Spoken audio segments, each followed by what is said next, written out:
ciclo legislativo.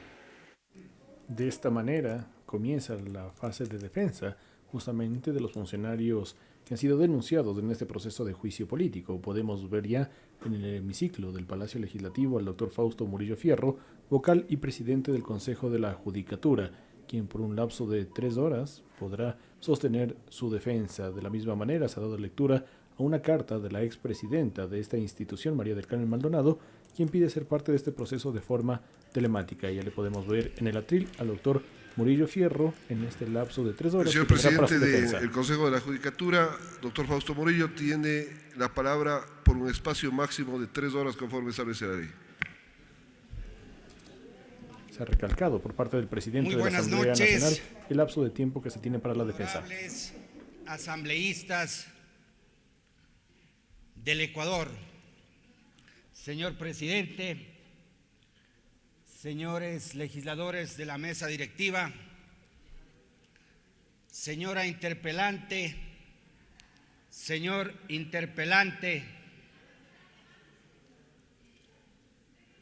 distinguidos miembros de la prensa que nos acompañan, y particularmente me dirijo a los ecuatorianos que esta noche con mucho interés siguen este juicio político. Juicio político que tiene una petición inicial que señala unos cargos que no llegan a sustentarse con argumentaciones jurídicas, mucho menos constitucionales. Este juicio político, que tiene 3 o 4 informes de posiciones y que no sabemos los vocales interpelados sobre qué cargos debemos defendernos. Y adicionalmente, hemos escuchado a los interpelantes que han incluido otros temas que no están en la petición inicial, que no fueron sustanciados en la comparecencia ante la comisión, que no constan en los informes de posiciones y que hoy los han incluido tanto la asambleísta interpelante Veloz cuanto el asambleísta honorable Luis Almeida. ¿Por qué señalo esto? Yo entiendo que es un juicio político, pero como juicio tiene reglas mínimas y esas reglas mínimas están garantizadas en la Constitución de la República.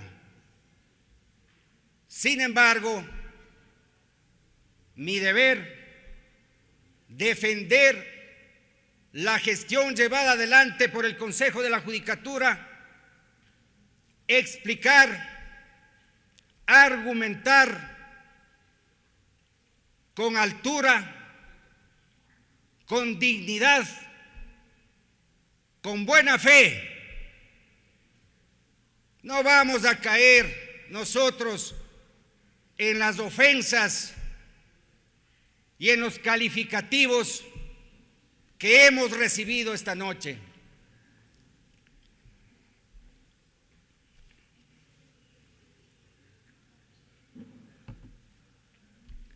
No hace falta, no es necesario,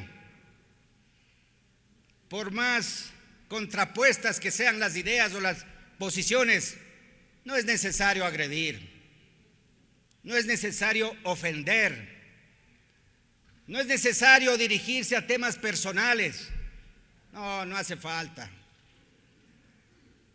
Tiene que fiscalizarse una gestión que ha sido calificada por uno de los interpelantes, comillas, ¿qué ha hecho este Consejo de la Judicatura? Nada. ¿Para qué sirve este Consejo de la Judicatura? para nada. Y nos interpelan por haber hecho la evaluación. ¡Qué contradicción! No han hecho nada, pero nos interpelan por haber hecho una evaluación. Una evaluación que me voy a permitir explicar detalladamente desde su origen hasta su final. El pueblo ecuatoriano acudió a las urnas el 4 de febrero del 2018, consulta popular para reinstitucionalizar el país, fundamentalmente las entidades de control. Y dentro de aquellas, sin duda la más importante, la función judicial. Esa consulta popular dio un resultado mayoritario a la pregunta 3. Por favor, el resultado de la votación de esa consulta popular.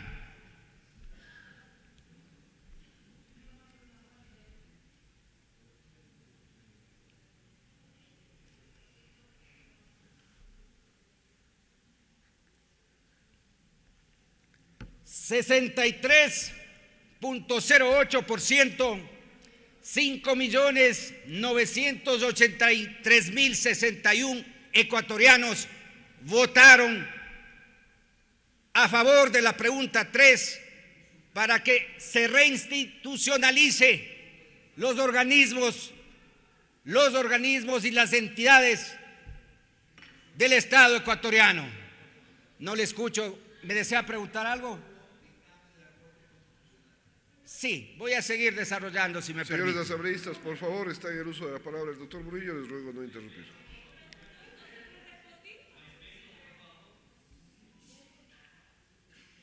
Puedo responder todas las preguntas. Pueden interrumpirme y hacerme preguntas si así lo desean. Yo puedo responder. Señor presidente del Consejo de la Judicatura, la normativa establece su intervención, habrá un debate posterior a las intervenciones, le ruego que haga uso de la palabra conforme lo viene haciendo y a los señores asambleístas no se puede interrumpir, por favor. Gracias, señor presidente. Decía el resultado de la consulta popular. En base a ese resultado se conformó el Consejo de Participación Ciudadana transitorio presidido por el doctor Julio César Trujillo. Ese Consejo de la Judicatura, dotado con poderes extraordinarios por decisión mayoritaria del pueblo ecuatoriano, evaluó la gestión del Consejo de la Judicatura presidido por el doctor Gustavo Yalc, que encontró, que evidenció, qué hallazgos determinó. Concursos, procesos de selección de servidores judiciales, jueces, fiscales, defensores,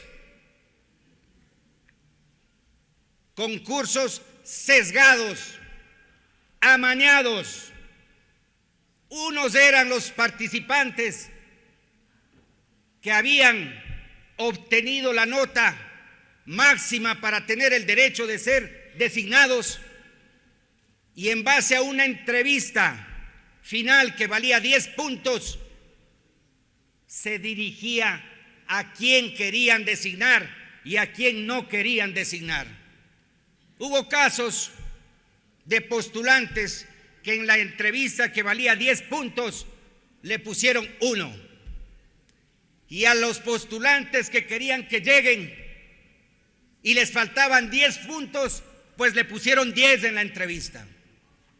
Esos fueron los concursos.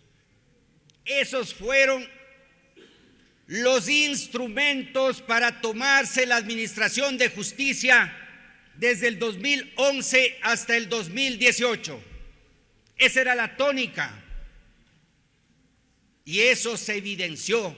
Y por esas razones y muchas otras más, ese Consejo de la Judicatura, presidido por el doctor Gustavo Yalt, ministro de Justicia, ministro de Gobierno, asesor personal del presidente de la República, en su momento lo sentaron como presidente. Ahí sí vale decir, lo sentaron como presidente del Consejo de la Judicatura. Y por ello, el Consejo de Participación Ciudadana Transitorio, presidido por el doctor Trujillo, lo cesó a él y a sus acólitos, precisamente porque habían secuestrado la justicia. Ahí sí, habían secuestrado la justicia. Habían hecho de la justicia un instrumento de persecución. Ante la comisión comparecieron las víctimas de esa persecución.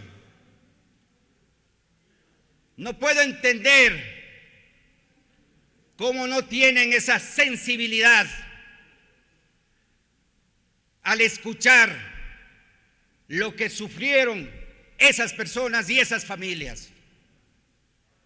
Esa era la administración de justicia. Yo pregunto, ¿alguien recuerda del 2011 al 2018 que esa justicia presidida por el doctor Carlos Ramírez,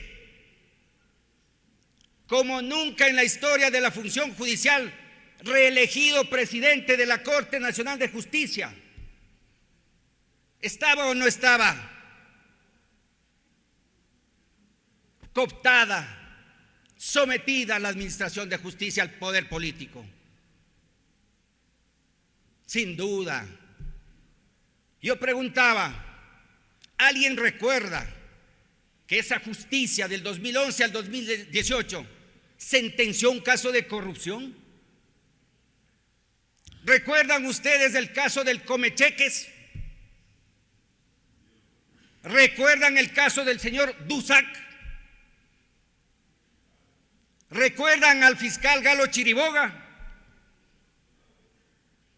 ¿Recuerdan al fiscal Vaca Mancheno? ¿A quiénes acusaban? ¿A quiénes sentenciaban? ¿A quiénes pensaban diferente? ¿A quienes no se sometían al régimen? A ellos les perseguían. Por esa razón, ese Consejo de la Judicatura, presidido por el doctor Gustavo Yalt, fue cesado. Y siguiendo en la secuencia, el Consejo Transitorio del doctor Trujillo designó a su vez un Consejo de la Judicatura Transitorio presidido por el doctor Marcelo Merlo. A ese Consejo Transitorio se le encomendó, se le encargó, se le dispuso la evaluación de jueces y conjueces de la Corte Nacional de Justicia. Desafortunadamente, habiendo tenido la obligación de iniciar esa evaluación en septiembre del 2018, es importante el año, tuvieron divergencias internas. El vocal Rigail con el vocal Albán y otras divergencias. El Consejo de Participación Ciudadana, presidido por el doctor Trujillo, le retiró, le canceló la potestad de evaluar a jueces y conjueces de la Corte Nacional de Justicia. Esto quiere decir que si no hubiese habido esas divergencias, en el año 2018 se hubiese hecho la evaluación a la Corte Nacional de Justicia y hubiera sido parte, el resultado de esa evaluación, del dictamen que en mayo del 2019 emitió la Corte Constitucional. Esto para romper un poco o evidenciar que la temporalidad no era solo atribuible o no es atribuible a nosotros. Ya en el 2018 debió hacerse esa evaluación. Continuación, la designación de los vocales del Consejo de la Judicatura definitivo. Posesionados en esta asamblea, señores legisladores, el 29 de enero del 2019.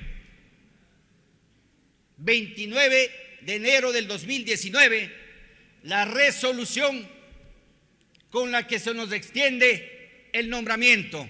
¿Y qué dice en su artículo 2? Señor presidente, si me permite, y por secretaría, dispone que se dé lectura.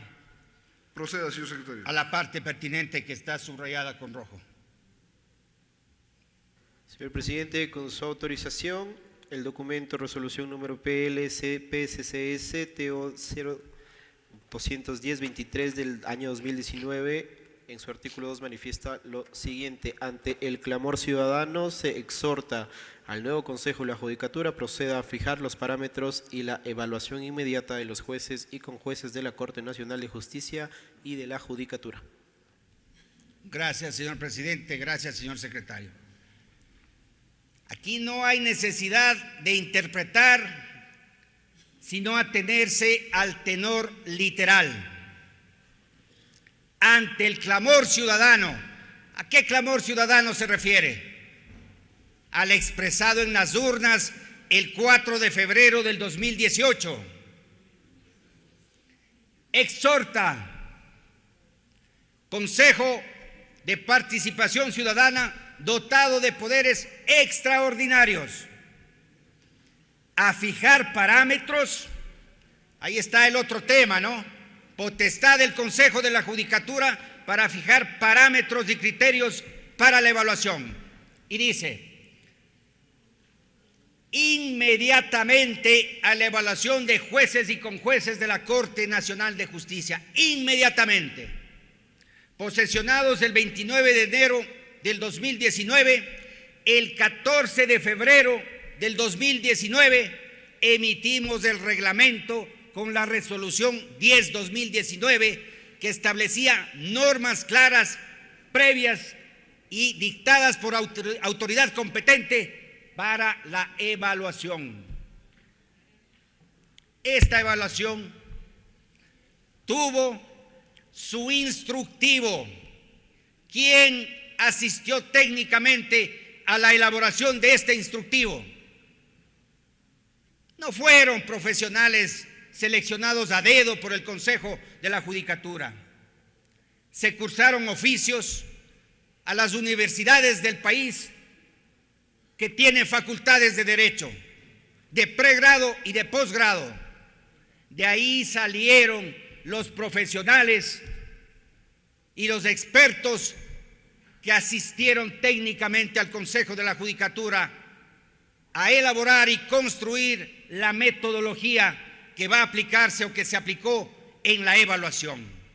Nunca se ha hecho una evaluación con esos parámetros, con una metodología previa, con la participación de académicos y profesionales que, repito, asistían técnicamente al Consejo de la Judicatura. Se procedió a la aplicación de los criterios cuantitativos, cualitativos, de legitimidad, de transparencia y de cumplimiento de normativa interna. Esa es la estructura de la evaluación del 2019. Iniciada la misma, nos topamos con una sorpresa desagradable. Las sentencias de los jueces y conjueces de la Corte Nacional de Justicia desde el año 2011 al 2018 no estaban subidas al sistema de la función judicial. Nos llevó 2 meses con un equipo de apoyo institucional que los señores jueces y conjueces evaluables suban al sistema sus sentencias y sus autos en los casos de los conjueces. Para proceder técnica y objetivamente a la selección de los fallos, a la selección de los autos de admisión para la evaluación. Una vez que se subió al sistema esas sentencias y esos autos de admisión, se seleccionó por sorteo aleatoriamente a través del sistema 3 fallos por cada servidor judicial a evaluarse. 3 fallos. Aquí un paréntesis. ¿Cómo se hacían las evaluaciones en la época del doctor Yalc? Señor juez, deme sus 3 mejores fallos. En nuestro momento, el sistema sorteó aleatoriamente 3 fallos para la evaluación. Pero aquí hay una parte importante para desvirtuar lo que se sostiene en la petición de juicio, en los informes y ahora aquí ante este pleno. Tuvimos el cuidado de que sean sentencias ejecutoriadas y ejecutadas para que no exista la mínima posibilidad de que se pueda alterar la decisión de los jueces. Fue un análisis técnico, un análisis teórico de lo que debe ser una sentencia de casación. Aquí otro paréntesis, señores asambleístas. Hay que tener presente que la Corte evaluada era la Corte de Casación. Es decir, no es una Corte de alzada que administra justicia propiamente. Es una Corte de Casación que tiene como obligación primordial hacer un control de legalidad de los fallos definitivos de cortes provinciales y de tribunales distritales. Jueces de casación cuya misión principal, a más del control de legalidad, es establecer precedentes jurisprudenciales obligatorios. Ahí funciona el sistema, señores asambleístas. Para mejorar la justicia tiene que funcionar el sistema. ¿Y cómo está estructurado el sistema? Juez de primer nivel, jueces de apelación y jueces de casación que corrigen los errores en la selección de las normas, en la interpretación de las normas, y puede realmente aspirarse a una seguridad jurídica. Eso es lo que buscábamos en la evaluación. Continuando con el desarrollo de la evaluación, señores legisladores, en el ámbito cuantitativo se estableció una fórmula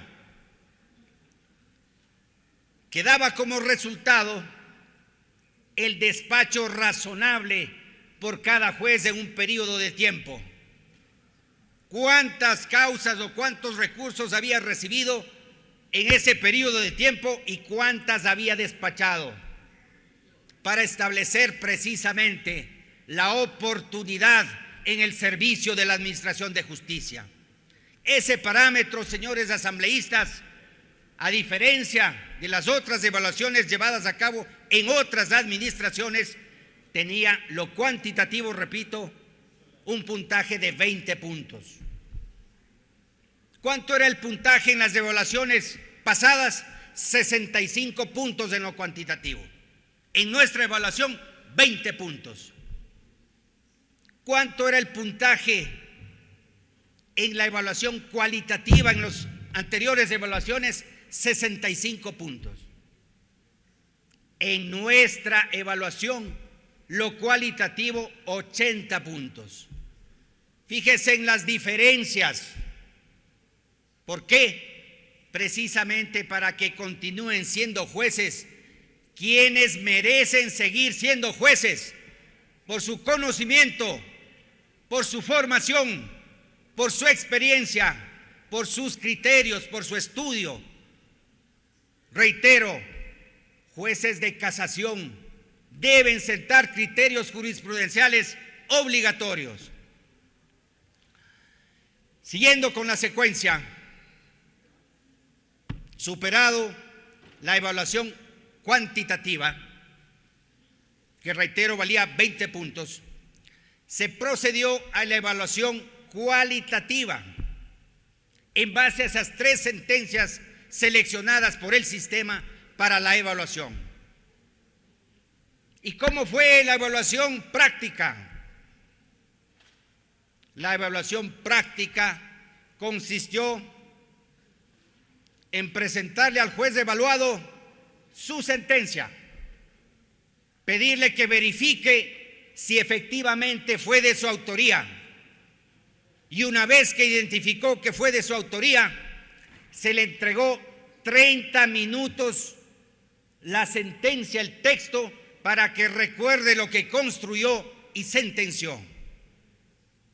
Luego de esos 30 minutos de análisis por parte del juez evaluado, se presentó ante un tribunal de evaluación. Y si voy a repetir lo que señaló el honorable Luis Almeida: Fausto Murillo evaluó, Fausto Murillo evaluó, porque así dice la Constitución y la ley, porque no hemos delegado la evaluación, porque la asumimos y tuvimos el apoyo técnico de los profesionales, de los expertos. Y en materia tributaria yo evalué junto con los miembros del comité de expertos. Y existen videos.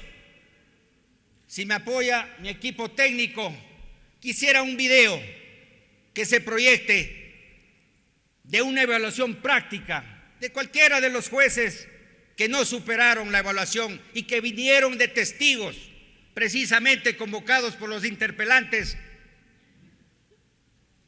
como testigos de cargo en este juicio político. Me avisa, por favor. Con su autorización, señor presidente. Tenga la bondad. Prosiga, señor secretario. Procedemos con la reproducción solicitada.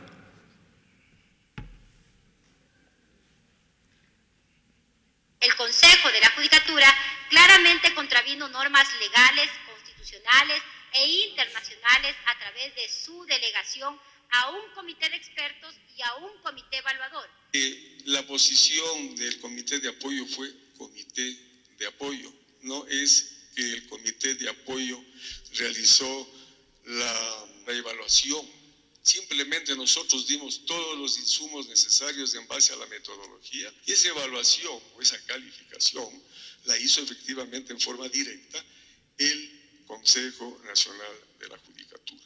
La Corte Constitucional en la sentencia mencionada con claridad establece en los parágrafos 101, 102, 103 y 105 que no había tal delegación. La decisión final de todo el proceso de evaluación fue correspondido al Pleno del Consejo de la Judicatura. De que nosotros éramos un equipo para apoyar el proceso de evaluación, a sabiendas de que esa facultad, la que usted me acaba de comentar, era una competencia y es una competencia exclusiva desde nuestro punto de vista del Consejo de la Judicatura. Nosotros no evaluamos.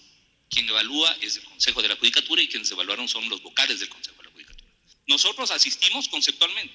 Punto, no más. El párrafo 105 de la sentencia 3719-IN/21 señala que es constitucional que el Consejo de la Judicatura cuente con un comité de expertos.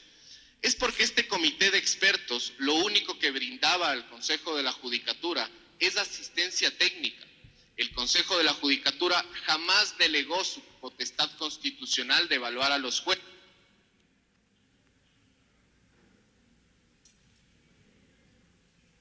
Gracias, señor presidente, señor secretario. Hay otro video que ojalá lo puedan ubicar, que evidencia el desempeño de los evaluados, de algunos de los evaluados en la prueba práctica, la evaluación práctica. Ojalá que pudieran ayudarme con ese video. Pero bueno, siguiendo con el desarrollo señores asambleístas, sumados los criterios cuantitativos y cualitativos, el reglamento estableció que quien no supere un mínimo de 80 puntos sobre 100 será removido. No porque dice el reglamento, porque así dice la Constitución y la ley. Y ahí vamos a ver el artículo de la Constitución, me parece que es el 187, por favor, señor presidente, si dispone que el señor secretario lea el artículo 187 de la Constitución. Siga, señor secretario, por favor.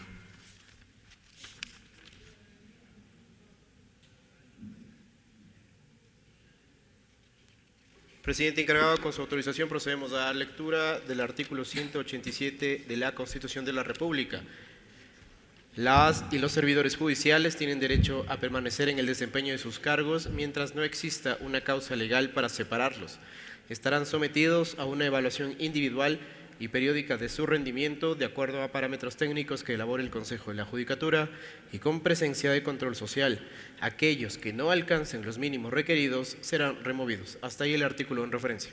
Gracias, señor presidente, señor secretario. La norma es clara, es norma constitucional y dice que quien no supere el puntaje mínimo de evaluación será removido, no destituido como se sostiene en la petición de juicio político y como se ha dicho aquí. Removido, hay una diferencia abismal entre una remoción y una destitución.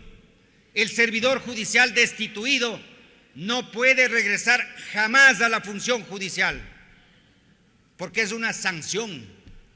El servidor judicial que no supera una evaluación y es removido puede regresar o participar en nuevos concursos y regresar a la función judicial. Esa es una diferencia muy importante, porque se ha dicho que nosotros utilizamos la evaluación para perseguir, para cesar, para remover, para sancionar a jueces que no estaban a gusto o no respondían a los intereses, no sé de qué intereses hablan. La realidad fue que hicimos una evaluación absolutamente técnica.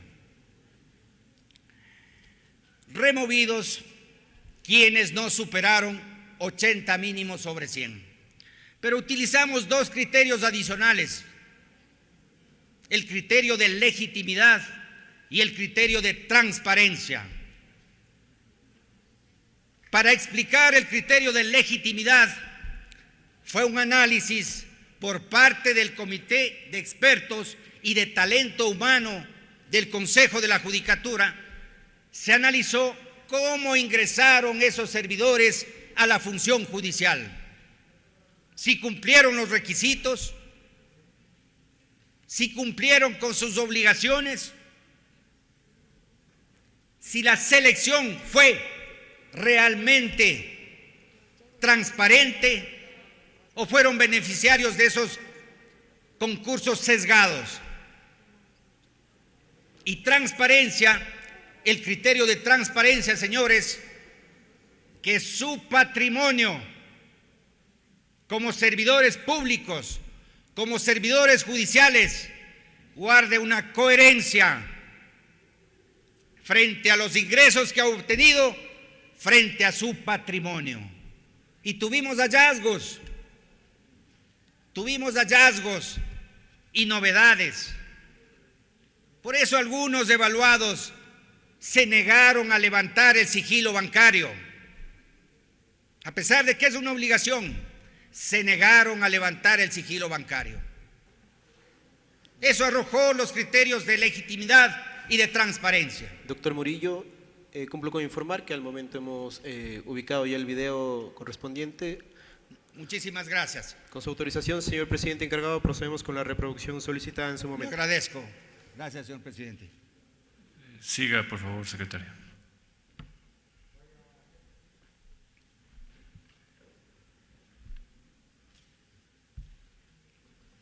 que le compete al juez tributario, en qué posición en este fallo específicamente tenemos excarrerita.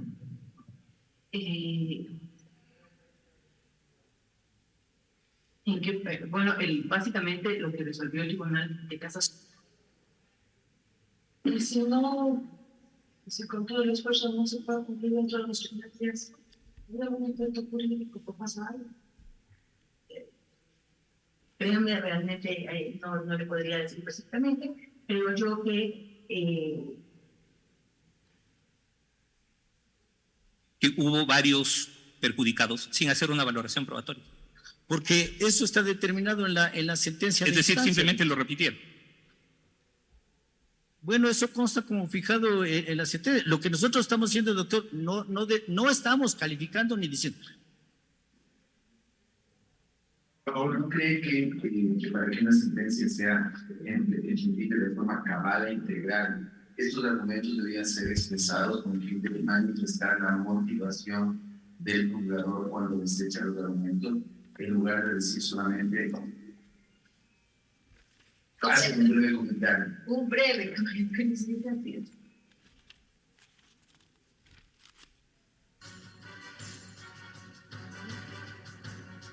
Así tal como apropiación ilícita, el Código Orgánico Integral Penal me parece que no encuentro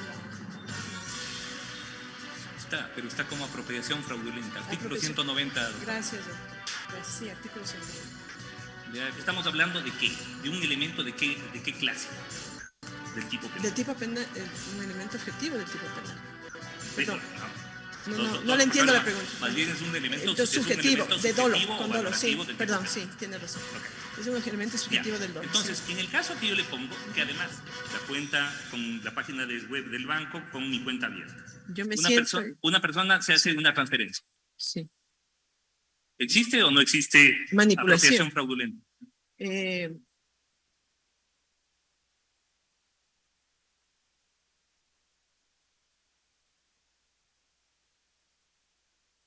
¿Cuáles son los requisitos, de acuerdo al criterio de ustedes como casacionistas, que debe cumplir la autoría inmediata para constituirse como tal? Bien, el agente de la infracción, en este caso la persona procesada, tiene que haber intervenido en el proceso en forma directa. ¿Y eso cómo? En forma directa, no, pero la autoría inmediata justamente no se refiere a eso, porque y usted lo conoce mejor que yo como juez penal, dentro de las diferentes formas de autoría, usted tiene la autoría directa, la autoría inmediata, la autoría por dominio de organización. Hay diferentes formas de autoría que además se recogen en nuestro Código Orgánico Integral Penal actualmente. ¿Qué le parece lo que dijo el doctor Cusme, colega Comes Córdoba? Desastroso. Ya ve, por eso no debía estar. No, vean, aquí no estamos para defender a jueces que salieron, que retiraron, ¿no? No estamos para defender. Estamos viendo lo que ha sucedido y ahí no hay ninguna connotación política, ideológica, son conocimientos precarios, precarísimos más bien. Un estudiante de primer año, segundo año ya conoce esto. Gracias, señor presidente, señor secretario. Evidente, manifiesta incapacidad para desempeñar el cargo de jueces de Corte Nacional de Jueces de Casación. ¿Cómo se puede afirmar aquí que hemos direccionado la evaluación para remover o destituir a los jueces que no sintonizaban, que no estaban con las autoridades, con los vocales? Aquí está la prueba. Hemos escuchado a viva voz de los propios asambleístas. Desastroso. Eso es lo que ocurrió. ¿Ustedes creen que los señores evaluados debían seguir siendo jueces? Ustedes pueden contestar y decir que el Consejo de la Judicatura, ¿qué ha hecho? Nada. ¿Para qué sirve el Consejo de la Judicatura? Para nada. Aquí está la muestra. Le liberamos a la Administración de Justicia de jueces incompetentes que no tenían la capacidad intelectual para poder sentar un criterio jurisprudencial obligatorio. Eso hizo el Consejo de la Judicatura, de manera técnica, de manera objetiva. ¿Qué dijo la Corte Constitucional frente a esto? En la petición de juicio se dice: las resoluciones 10-2019 y 035-2019 establecieron sanciones para los jueces que no cumplieron el 80% mínimo en su evaluación, contraviniendo a la Constitución y a las leyes, afectando a la independencia e imparcialidad de los jueces. Eso dicen los asambleístas que interpelan.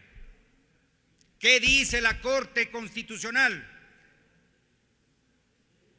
Párrafo 122. Si me permite, señor presidente, voy a dar lectura.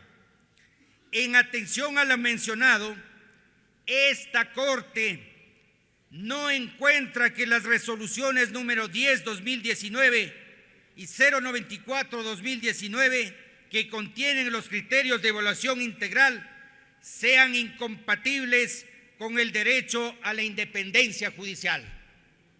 En consecuencia, la Corte Constitucional señala y afirma categóricamente que con la evaluación no hemos afectado el principio y el derecho a la independencia judicial de los jueces. ¿Qué dice el párrafo 147 al respecto? En atención a lo mencionado, respecto a la pregunta planteada en este acápite, este organismo concluye que la remoción a los jueces y conjueces de la Corte Nacional de Justicia, como efecto de su evaluación per se, no se contrapone a la garantía de inamovilidad respecto a la independencia judicial. Aquí debo hacer una aclaración, señores asambleístas. Se escuchó a la interpelante Veloz decir que los jueces evaluados de la Corte Nacional de Justicia tenían derecho a una segunda oportunidad. Imagínense lo que acabamos de ver, una segunda oportunidad. ¿Por qué no tienen derecho a una segunda oportunidad? Precisamente, señores legisladores, porque la segunda oportunidad está prevista en la ley para los jueces de carrera, jueces de primer nivel, jueces de tribunales penales, jueces de cortes provinciales, jueces de tribunales distritales de lo contencioso administrativo y de lo contencioso tributario. Los señores jueces y conjueces de la Corte Nacional de Justicia están fuera de la carrera judicial. Son nombrados para un periodo fijo de 9 años en lo potencial, pero pueden ser removidos, como en efecto lo fueron, por consecuencia de la evaluación, de no haber superado la evaluación. Por eso es que debo recalcar, señores asambleístas, los jueces que acabamos de ver en el video no tienen derecho, nunca lo tuvieron, a una evaluación por segunda oportunidad, porque están fuera de la carrera de la función judicial.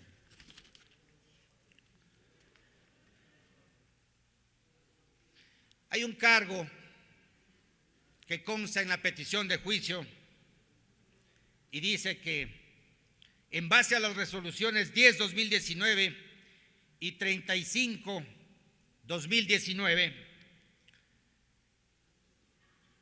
los vocales del Consejo de la Judicatura que llevamos adelante la evaluación, sancionamos a los jueces. No dice que hemos removido, dice textual, sancionaron a los jueces. ¿Qué dice la sentencia de la Corte Constitucional al respecto? Esa sentencia tiene 174 párrafos, señores asambleístas. Me refiero a la sentencia 3719-IN de la Corte Constitucional. En ningún párrafo de estos 174, señala la sentencia que los jueces fueron destituidos por efecto de la evaluación. No dice eso la sentencia. Lo que dice la sentencia, y lo reconoce, es que fueron removidos. Recalco, no destituidos. Y además señala la sentencia de la Corte que las resoluciones referidas, me remito a la 10 y a la 35, no generaron sanciones, pues la remoción no puede ser confundida con un procedimiento sancionador, al ser, naturalmente, la evaluación apegada a la Constitución y a la ley. Aquí hay un video del doctor Javier Palacios, que acudió a la Comisión de Fiscalización a dar su testimonio. Señor presidente, tenga la bondad de disponer, se proyecte el video del doctor Javier Palacios. Siga, señor secretario. Procedemos, señor presidente, con su autorización. Se podía remover a aquellos jueces que no alcanzaban el puntaje mínimo. Y esta es una pregunta que muchos han dicho, no, que los jueces solo pueden ser removidos a través de una destitución o cuando culmine su periodo. Y esto es totalmente falso. ¿Y por qué es falso? Porque el artículo 187 de la Constitución expresamente señala que aquellos jueces que no superen la evaluación serán removidos. Y aquí hay que hacer una aclaración. La remoción no es de ninguna manera una sanción y tampoco es equivalente a una destitución. La remoción únicamente es la consecuencia jurídica que el constituyente, ni siquiera el legislador, que el constituyente de Montecristi en el año 2008 estableció para aquellos juzgadores que no superan la evaluación, que no alcanzan los puntajes mínimos. Y yo creo que además de que es constitucional, porque la Corte así lo ha dicho, esto es viable, porque sería catastrófico que aquellos jueces que no alcancen puntajes mínimos se queden administrando justicia. Gracias, señor presidente. Les ruego recordar la expresión final. Sería catastrófico para la administración de justicia que esos jueces que no superaron la evaluación continúen administrando justicia.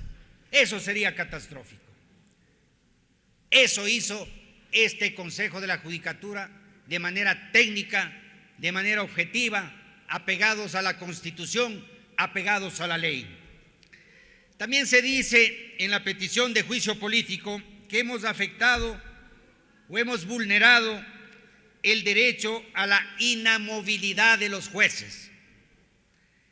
Y agrega, al revisar las decisiones judiciales, se atentó contra el principio de inamovilidad de los jueces.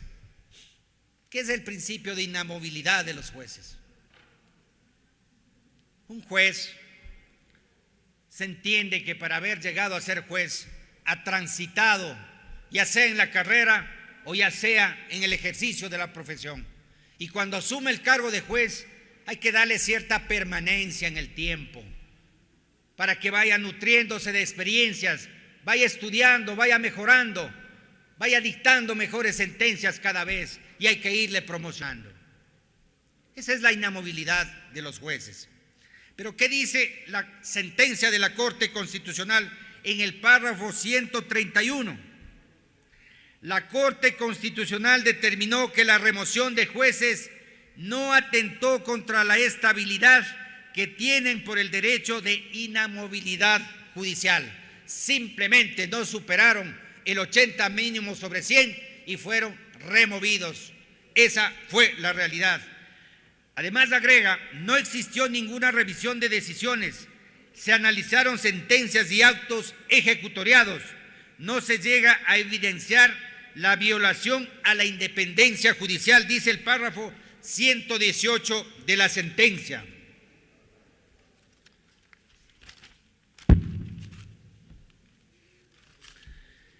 La evaluación, como les vengo desarrollando, una vez concluida, dejó vacíos. No superaron la evaluación un importante número de jueces y conjueces.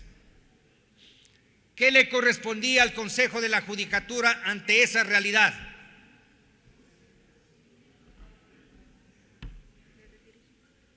Gracias.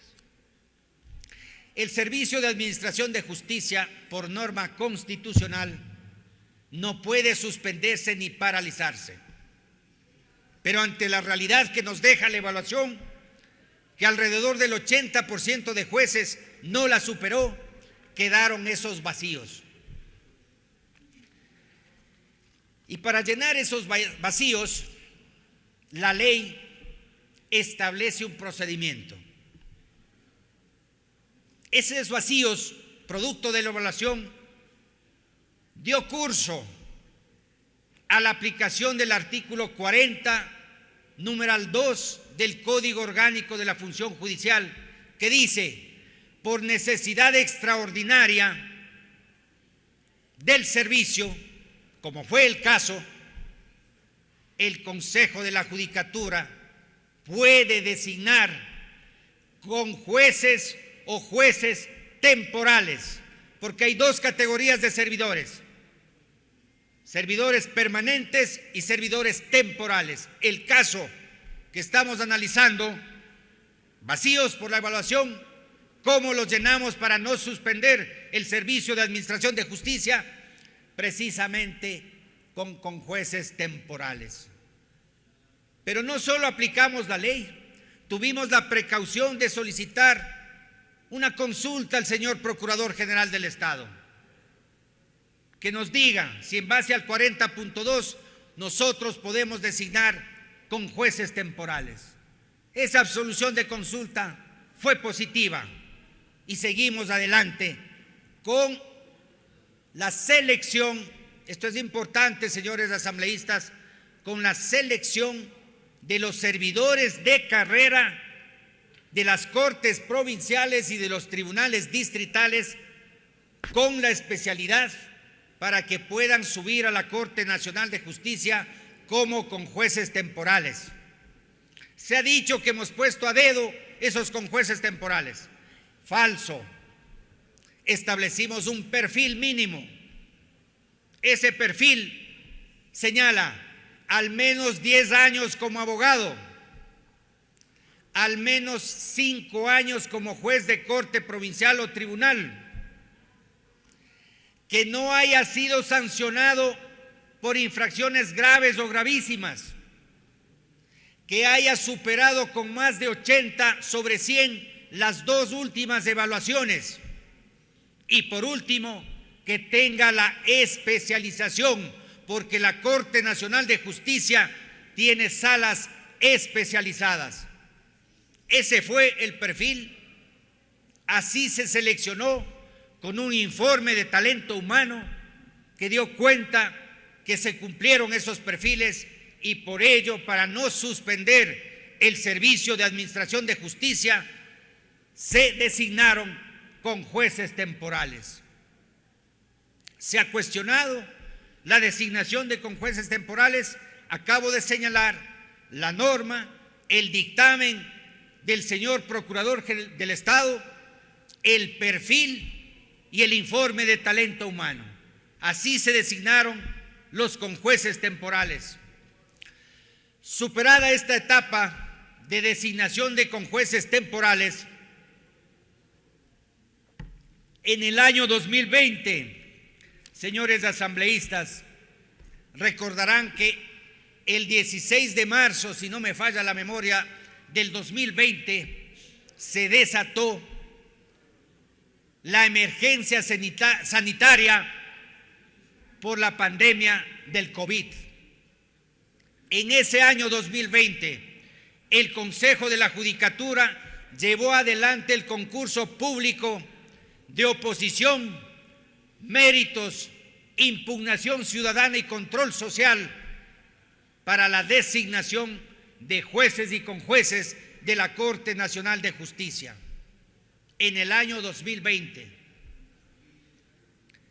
¿Cómo fue este concurso? Igualmente voy a hacer un paralelo con los concursos anteriores. Se construyó el reglamento, se estableció la metodología y se contó con la participación de profesionales y de expertos de las mejores universidades del país. No cualquiera, juristas de talla nacional e internacional. Una vez que estuvo listo el instructivo, se hizo la convocatoria a ese concurso y se desarrolló. ¿Cómo fue este concurso? Méritos, es decir, formación académica, experiencia profesional, docencia. Se habían escrito libros, obras, se habían hecho aportes de estudios científicos sobre derecho, jurisprudencia. Esos fueron los parámetros para los méritos. Se estableció una prueba teórica en base a un banco de preguntas construido por expertos, debidamente encriptadas y luego debidamente sorteadas por el sistema para que puedan responder en una computadora. Esa fue la prueba teórica. Y luego la prueba práctica, que puedan responder y desarrollar y resolver un problema jurídico ante un tribunal de control. De ese concurso, señor presidente y señores asambleístas, se llenaron los vacíos en la sala penal, en la sala laboral, en la sala contenciosa administrativa, contenciosa tributaria. No superaron todos, y en la sala civil ninguno de los postulantes alcanzó un 80 mínimo sobre 100 y esa sala no pudo ser llenada.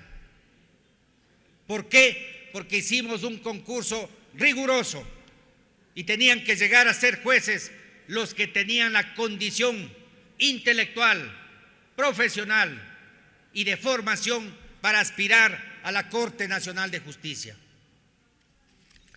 Igualmente, como quedaron vacíos,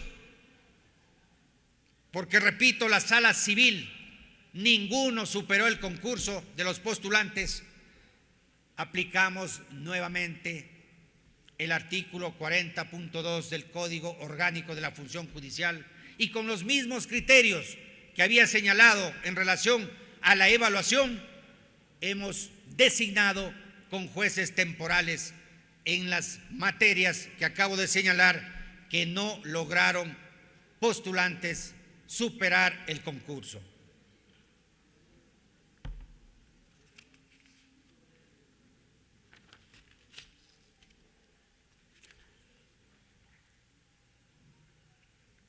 Se dice en el llamamiento a juicio que el Consejo de la Judicatura se extralimitó porque se atribuyó la potestad de determinar la especialidad de los jueces nombrados para la Corte Nacional. Dicha potestad del Consejo de la Judicatura para determinar la especialidad, esta potestad de acuerdo con la ley, es compartida con la Corte Nacional de Justicia. Así lo establece el artículo 200 del Código Orgánico de la Función Judicial. Por tanto, es falso, como atribuye el cargo, que dicha potestad sea exclusiva de la Corte Nacional de Justicia. Esa potestad es conjunta con el Consejo de la Judicatura para establecer la especialidad de las salas que conforman la Corte Nacional de Justicia. Por tanto, es falso ese cargo de que nos hemos extralimitado en nuestras funciones al establecer la especialidad de las salas en los concursos.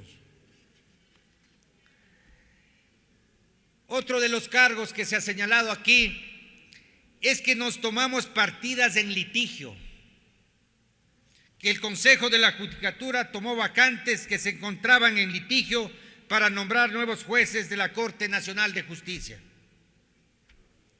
¿Cuál es la verdad? ¿Cuál es el descargo? El Consejo de la Judicatura tomó partidas disponibles para poder llenar las vacantes y cumplir con el deber constitucional y legal de mantener 21 jueces y 15 conjueces en la Corte Nacional de Justicia. No hubo incumplimiento. El tener partidas en litigio no significó ningún tipo de extralimitación por parte del Consejo de la Judicatura. Más bien se precauteló y no se afectó o no se paralizó el servicio público conforme lo establece el numeral 15 del artículo 326 de la Constitución. En conclusión, respecto a este cargo, el servicio judicial no podía ser suspendido por el simple hecho de que existan partidas en litigio para determinados cargos.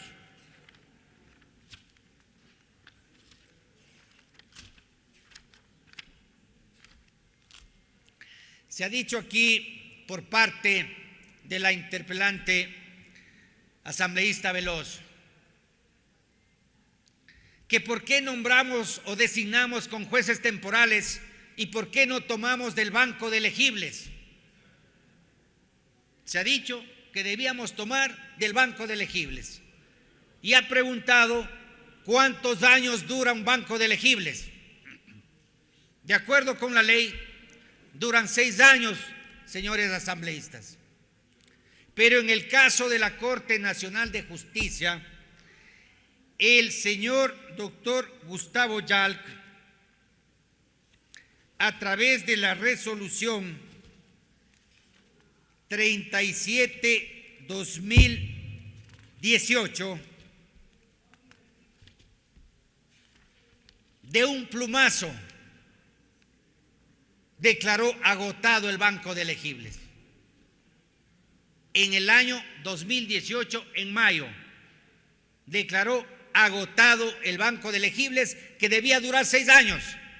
Lo declaró agotado. Por eso, señoras asambleístas, señor asambleísta, no podíamos tomar de ningún banco de elegibles porque no existía. Lo agotaron.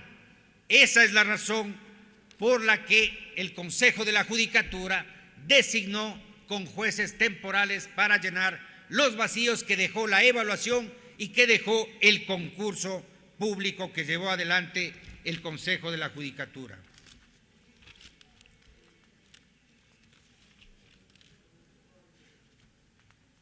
Hay otros cargos que se han señalado tanto en la petición cuanto en los informes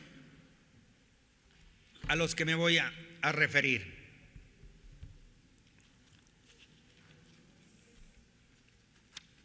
Se ha dicho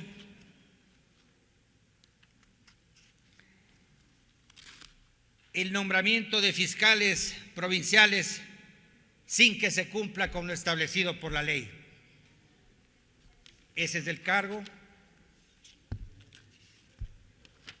El Consejo de la Judicatura, respecto a ese cargo, ya ante la comisión señaló con absoluta claridad que la Contraloría General del Estado, frente a ese concurso de fiscales provinciales, observó que el sistema diseñado para llevar a ese concurso no daba seguridad ni podía dejar pistas de auditoría. Es decir, un concurso llevado adelante con ese sistema no garantizaba transparencia. Eso dice la Contraloría General del Estado y hace observaciones. Hubiera sido irresponsable de nuestra parte, con un sistema que la Contraloría señala que no tiene transparencia o no garantiza transparencia llevar adelante el concurso para fiscales provinciales. Esa es la razón fundamental por la que este Consejo de la Judicatura declaró la nulidad de ese concurso, por responsabilidad. Adicionalmente, sobre este tema, sí tuvimos dificultades presupuestarias para poder llevar adelante ese concurso. Necesitábamos los recursos para establecer un nuevo sistema informático que dé seguridad, que brinde transparencia para ser responsables con la selección de fiscales provinciales. Ese es el descargo, esa es la razón.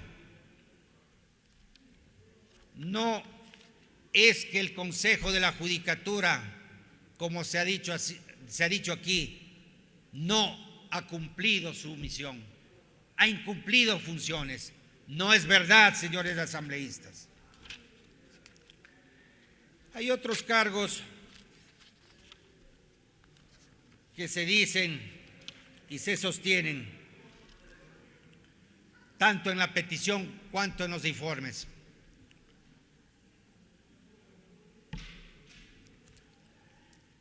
En este punto, señores asambleístas, me voy a permitir señalar las razones de este juicio político.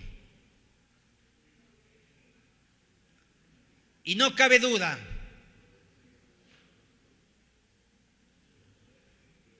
que nada tiene que ver con mejorar la administración de justicia. Nada tiene que ver con el supuesto incumplimiento de funciones de los vocales del Consejo de la Judicatura. Nada tiene que ver con la supuesta delegación de funciones que ha hecho el Consejo en el proceso de evaluación de jueces de Corte Nacional. Nada tiene que ver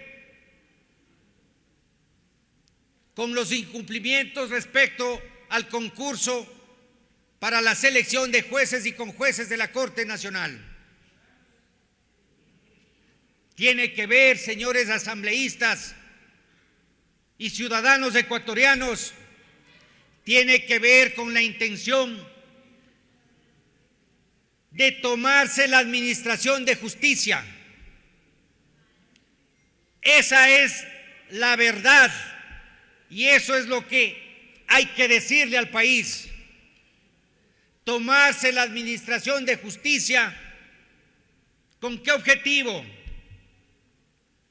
Ya lo intentaron, Comisión de la Verdad, no les funcionó.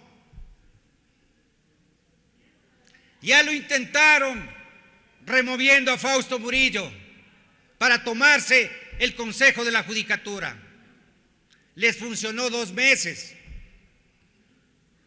Y en 2 meses se tomaron Guayaquil y Guayas. Y pusieron a los jueces que quisieron en San Borondón.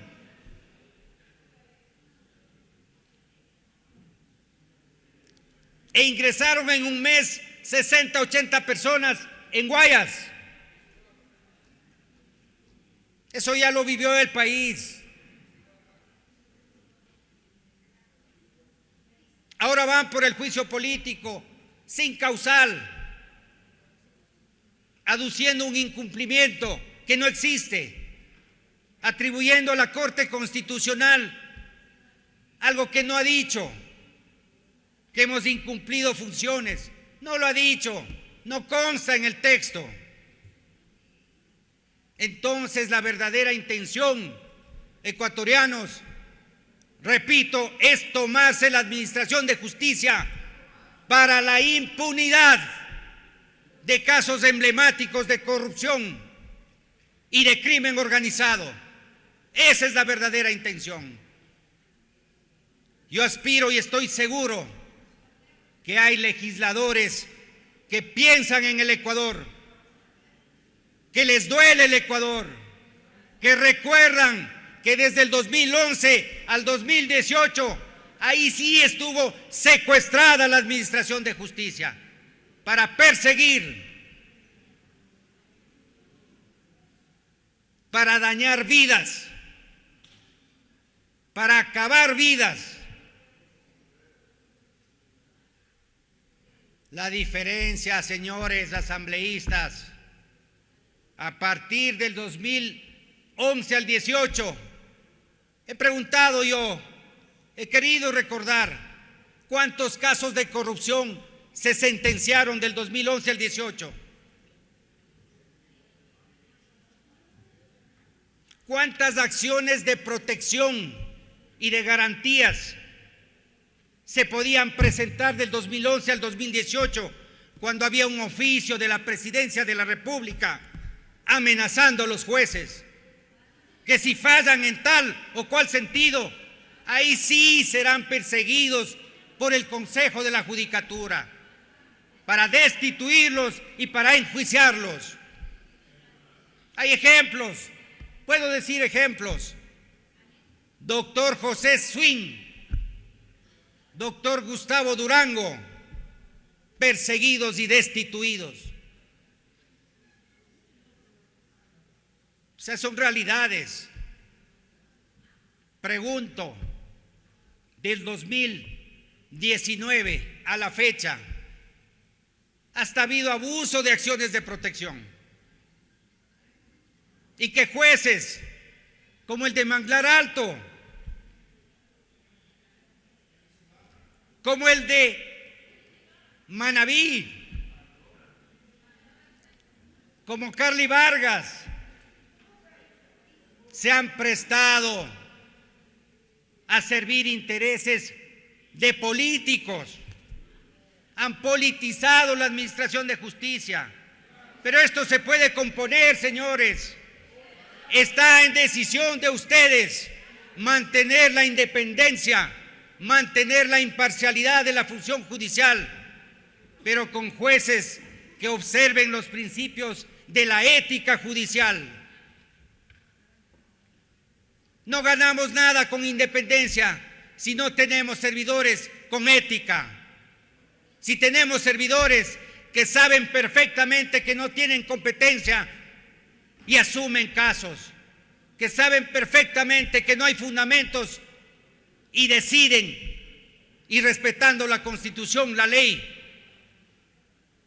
Esa es la realidad, señores. El verdadero fondo o el pretexto es este juicio político para tomarse la Administración de Justicia.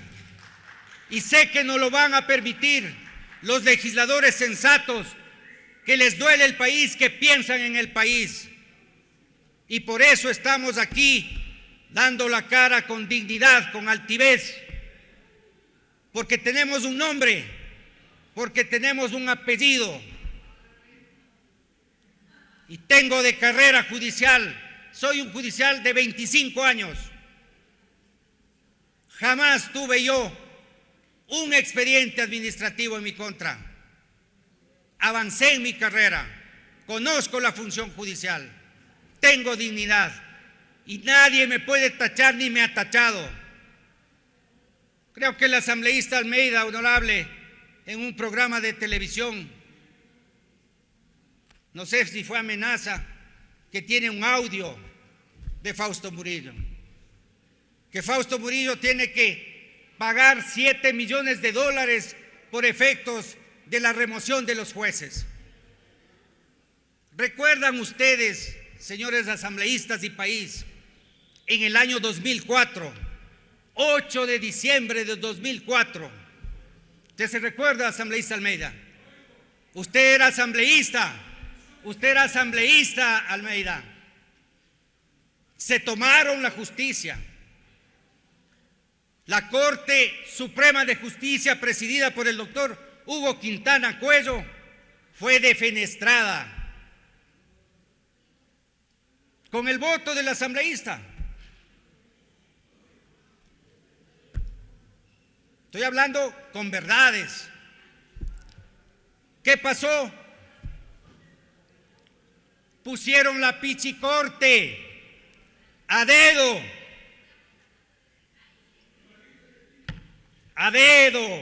sin concurso. ¿Y qué ocurrió con la pichicorte? ¿Qué ocurrió con la pichicorte? Sí saben, ¿no? Sí saben, ¿no? Anularon el juicio de Abdalá Bucarán Ortiz. Eso ocurrió. ¿No les parece, señores asambleístas, que hay una similitud? Hay una similitud entre la toma de la justicia del 2004, entre la toma de la justicia del 2011 y lo que pretenden ahora en el 2022. Es sencillo, es clarito, y aquí tenemos un testigo presencial. ¿Y cuánto tiene que pagar el país? Y pregunto si ha pagado 13 millones de dólares porque la Corte Interamericana condenó esa decisión de terminar con la Corte del año 2004 y ordenó el pago a los jueces de la Corte Suprema, y al país le costó 13 millones de dólares. Esa es la realidad. Creo que queda claro este hilo, este denominador común, 2004, 2011, hasta el 2018 y ahora lo que se pretende en el 2022.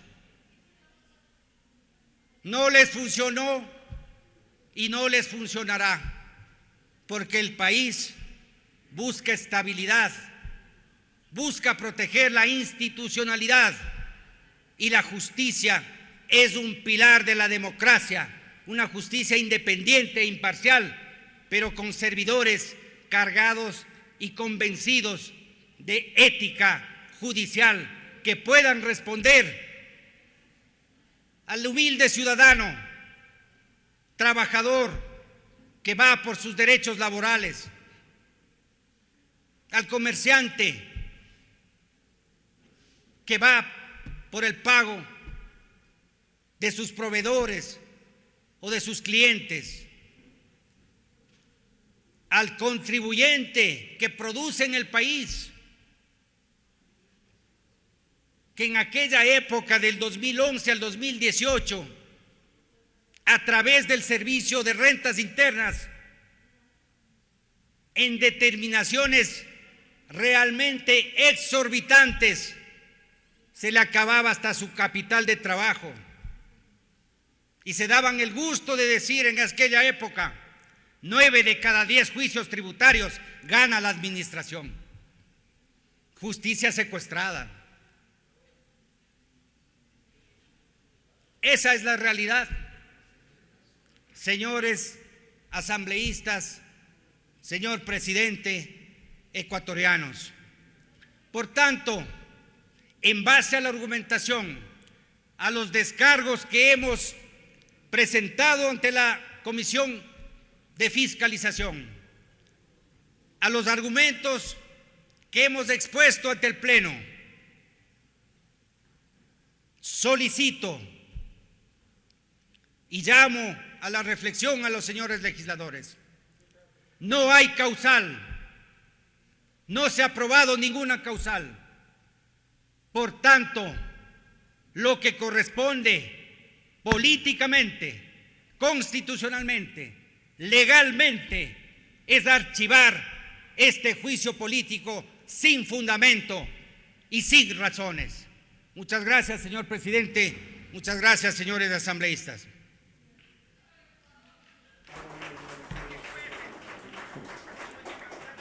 De esta manera, siendo las 22 horas con 53 minutos, el presidente del Consejo de la Judicatura ha dado sus pruebas de descargo. Comenzó esta intervención a las 21 horas con 34 minutos.